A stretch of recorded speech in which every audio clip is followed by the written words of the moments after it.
Good morning students. आज हम एक नया चैप्टर करेंगे which is the death of Abhimanyu. Abhimanyu कौन थे? अभिमन्यु जो थे वो अर्जुन, जो महाभारत के अर्जुन हैं, उनके बेटे थे, राइट। सो ये चैप्टर जो है ये हमें बताता है कि अभिमन्यु की डेथ कैसे हुई। और बेसिकली ये चैप्टर ना हमें एक ग्लिम्प्स देता है, झांकी देता है कि महाभारत की जो वॉर थी ना उसमें क्या हुआ या कैसे हुआ, उसका एक झलक बस। ठीक है। सो बेसिकली ये chapter it contains an account of Veer Abhimanyu's death and the way his death was avenged by Arjun.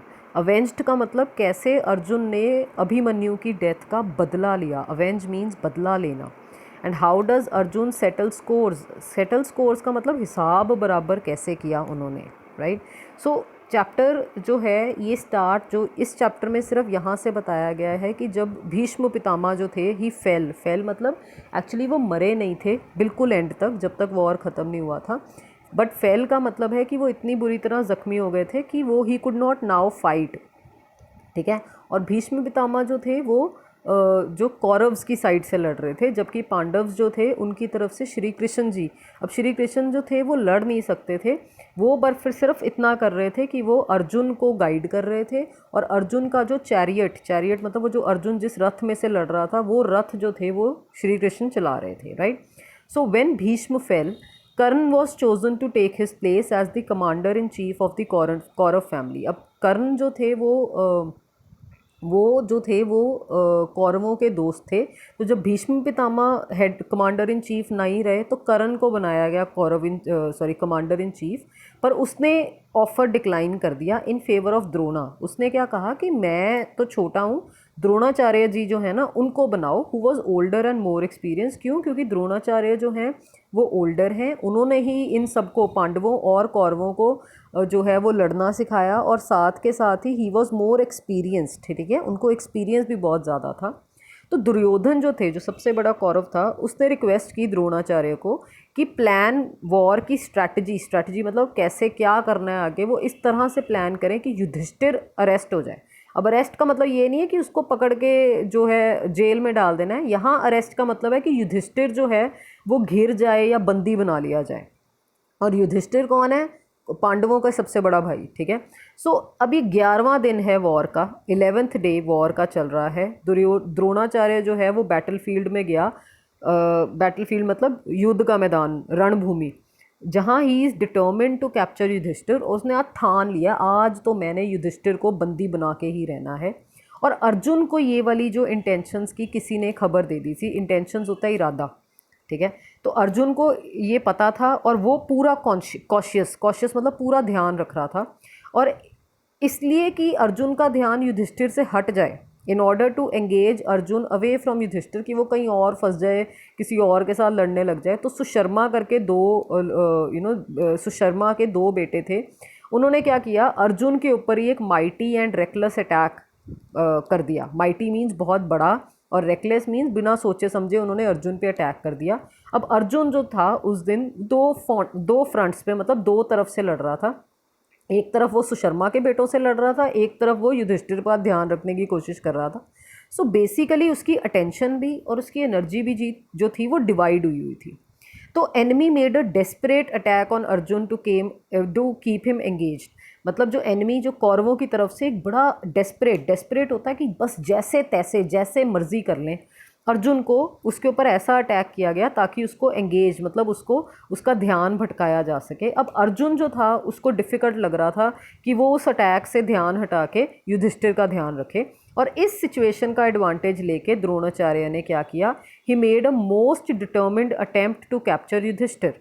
ठीक है। तो द्रोणाचार्य ने इस बात का फ़ायदा उठाया और उन्होंने क्या किया, एक सबसे बड़ा डेयरिंग मतलब बड़ा हिम्मत वाला अटैक किया ताकि युधिष्ठिर को कैप्चर कर लिया जाए। पर at this crucial time, crucial मतलब बड़ा इंपॉर्टेंट, बड़ा अब क्योंकि अगर युधिष्ठिर ही कैप्चर हो जाएगा, वो ही कमांडर इन चीफ है, तो फिर बचा क्या, है ना। सो वैसे भी 5 ही पांडव हैं, उनके साथ तो कम लोग थे, कौरवों की आर्मी तो वैसे ही बहुत बड़ी थी। तो इस क्रूशियल टाइम पे आके भीम जो थे, he came to the rescue of his brother. उन्होंने जैसे तैसे जो है अपने भाई को बचा लिया। And somehow the day was saved by the Pandavas. मतलब 11वें दिन जैसा तैसा जो है वो युद्ध खत्म किया गया। अब पुराने मतलब ये जो वॉर्स होते थे उसमें क्या होता था, दिन चढ़ते ही लड़ाई शुरू हो जाती थी, और जब दिन ढलने वाला हो जाता था तो दोनों तरफ से एक ट्रूस बोल दिया जाता था कि बस अब लड़ाई, आज के लिए लड़ाई ख़त्म, कल लड़ेंगे। तो और ये एक रूल होता था एथिकल, जो लोग सच्ची लड़ाई लड़ते थे ना, वो ये रूल को बड़ा मानते थे कि रात के टाइम किसी पे अटैक नहीं करना। लेकिन जो चीटर होते थे, जिन्होंने चीट ही करके जीतना होता था, क्योंकि वैसे तो वो जीत नहीं सकते थे, वो कुछ भी करते थे। पर चलो खैर, उस दिन की लड़ाई ख़त्म हुई। अब 13वें दिन जो था, on the 13th day of the battle, Arjun decided to bring the attack of his enemies to an end. अब ये रोज़ यही करते थे, 11वें दिन भी यही किया, 12वें दिन भी यही किया, कि ताकि अर्जुन जो है वो युधिष्ठिर का ख्याल ना रख पाए, तो ये उस पर अटैक करते रहते थे और युधिष्ठिर को बंदी बनाने की कोशिशें करते थे। तो अर्जुन ने उस दिन ठान लिया कि आज तो मैंने इनके ये जो फालतू के अटैक मेरे पे कर रहे हैं ना, ये मैंने ख़त्म कर देने हैं। So Arjun therefore requested Krishna to drive his chariot to the place where Susharma sons had assembled. तो अर्जुना ने अपने वो जो रथ चलाने वाले कृष्ण जी को ना कहा कि ये जो चैरियट है, रथ है, इसको वहाँ ले जाओ जहाँ सुशर्मा के सन खड़े हैं, ये सारे मिलजुल के जो प्लानिंग कर रहे हैं ना, वहाँ ले जाओ। अब अर्जुन जैसे ही वहाँ उनसे लड़ने गया, द्रोणाचार्य ने क्या किया, अपनी आर्मी को एक व्हील की शेप में असेंबल कर लिया, और इस व्हील को चक्रव्यूह कहा जाता था। ठीक है। सो द्रोणाचार्य ने देखा बड़ा अच्छा मौका है, अर्जुन तो इधर उधर गया हुआ है, हम फटाफट उसने चक्रव्यूह बनाते हैं। अब चक्रव्यूह जो था उसको तोड़ना, उसमें घुसना जो था, वो कौन कौन जानता था? सिर्फ अर्जुन, कृष्ण जी, प्रद्युम्न और अभिमन्यु। ठीक है। अब हुआ ये, अर्जुन जो है वो उधर सुशर्मा के बेटों से लड़ना गया हुआ है, प्रद्युम्न जो है वो कहीं और लड़ रहा है, कृष्ण जी ने तो वैसे ही कसम खाई थी वो लड़ेंगे नहीं। तो द्रोणाचार्य ने कोशिश की, अभिमन्यु तो क्या ही आएगा, उसने कोशिश की कि मैं युधिष्ठिर को एंट्रैप मतलब उस चक्रव्यूह में फंसा लूँ। अब चक्रव्यूह ने ऐसी चीज़ थी, चक्रव्यूह बेसिकली ये जो अब वर्ड है ना कि बंदा चक्रव्यूह में फंस गया, ये आता ही वहाँ से है कि चक्रव्यूह ना इस तरह की वॉर की स्ट्रैटेजी थी कि उसमें बंदा अगर घुस गया, उसमें फंस गया, तो वो उसमें से निकल नहीं पा सकता था। तो अब युधिष्ठिर ने अभिमन्यु को बुलाया और उसने पूछा, भी बाकी लोग तो इधर हैं नहीं, तू मेरी हेल्प कर सकता है कि नहीं इस मोमेंट पे। अब ये जो अभिमन्यु था, जो अर्जुन का बेटा था, he was a very brave young boy and he was bubbling with enthusiasm. उसमें बड़ा जोश भरा हुआ था और वो जोशीले तरह से ही लड़ता था। ही इमीडिएटली अग्रीड कि मैं अब आर्मी को लीड करूँगा इस चक्रव्यूह के अंदर पियर्स करने के लिए, भी मैं करवा लूँगा। अब अभिमन्यु का ना एक प्रॉब्लम था, एक्चुअली कहा जाता है कि अभिमन्यु को एज सच किसी ने बताया नहीं था कि चक्रव्यूह कैसे तोड़ते हैं या कैसे उसके अंदर घुसते हैं। जब अभिमन्यु होने वाला था तो अर्जुन ने जो है चक्रव्यूह के अंदर कैसे घुसते हैं, ये जो कहानी है या ये जो स्ट्रैटेजी है ना, ये अपनी वाइफ को बताई, और अभिमन्यु ने वो वूम्ब में से ही ये कहानी सुन ली।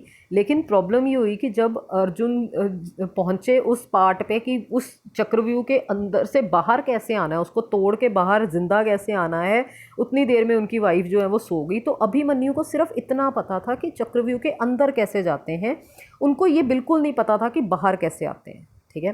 सो अभिमन्यु ने इमीडिएटली अपने चैरिटियर मतलब रथ चलाने वाले को कहा कि चक्रव्यूह के पास ले जाओ और उस जगह पे जहाँ द्रोणाचार्य खड़े हैं। युधिष्ठिर ने अपनी आर्मी भी भेज दी और लोगों को भेज दिया कि अभिमन्यु की हेल्प करो। The young lead pounced upon the enemies with great fury. वो अब उसको चक्रव्यूह तो के अंदर घुसना आता था, वो गुस्से से ना से टूट पड़ा अपने एनिमीज़ के ऊपर, विद ग्रेट फ्यूरी मतलब बड़े गुस्से से। And he broke the rings of the chakravyuh मतलब चक्रव्यूह के अंदर तक पहुंच गया। He pierce through the rings one after another. अब चक्रव्यूह में होता क्या है, व्हील की शेप में तो डालते हैं, ऐसे रिंग्स हैं, एक रिंग फिर उसके अंदर एक और गोला, उसके अंदर एक और गोला, इस तरह से। तो अब जैसे ही no sooner had he entered the chakravyuh than the Kaurava surrounded it. वो चक्रव्यूह के अंदर पहुंचा सेंटर में, तो कौरव ने उसको हर तरफ से घेर लिया और बाकी सारे वॉरियर्स जो पांडव आर्मी के थे उनको वहीं बाहर ही रोक लिया गया उनके साथ लड़ते हुए। ठीक है। और इस तरह से भी अब हुआ ये कि अभिमन्यु जो है ही वॉज फाइटिंग अलोन, वो अकेला रह गया। He was surrounded from all sides but by such eminent warriors like Drona, Karna, Duryodhana, Dushasana, Jayadratha and. ठीक है। सो अब हुआ क्या, अब इवन दो अभिमन्यु जो था वो अच्छा वॉरियर था, वो अच्छी तरह से युद्ध लड़ रहा था, लेकिन ये जो बाकी लोग जो इसको सराउंड कर रहे थे ये सारे एमिनेंट, बड़े प्रोमिनेंट, बड़े पक्के वॉरियर्स थे। अब अभिमन्यु जो था उसने without the least of sine of nervousness, उसने बिल्कुल नहीं नर्वस महसूस किया, वो लड़ी जा रहा है with incredible courage and skill, पूरी अपनी ताकत लगा के लड़ रहा है। लेकिन और कौरव वॉरियर्स जो थे ये लोग इनसे कंट्रोल ही नहीं हो रहा था, he they found it difficult to subdue the lonely Abhimanyu. वो अकेला था लेकिन इनसे संभल रहा था। तो at last they thought of disarming him first. Disarming means उसका हथियार उससे छीन लो। तो उन्होंने क्या किया, कि जैसे तैसे ना इसके हथियार ख़त्म कर दो। तो किया क्या, उसके हिज बो जो है तीर कमान वाला जो कमान है उसको कट इन टू पीसेस तोड़ दिया गया। उसकी स्वॉर्ड तलवार भी तोड़ दी गई। एंड हिज क्लब मीन्स जो गदा जैसी एक चीज़ थी उसके पास, वो भी तोड़ दिया गया। Now he had no left weapon, उसके पास कोई वेपन नहीं बचा।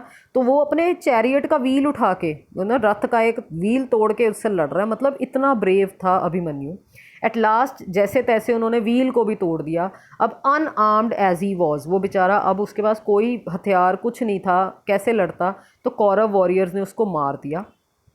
The most cruel, unprincipled and decisive blow.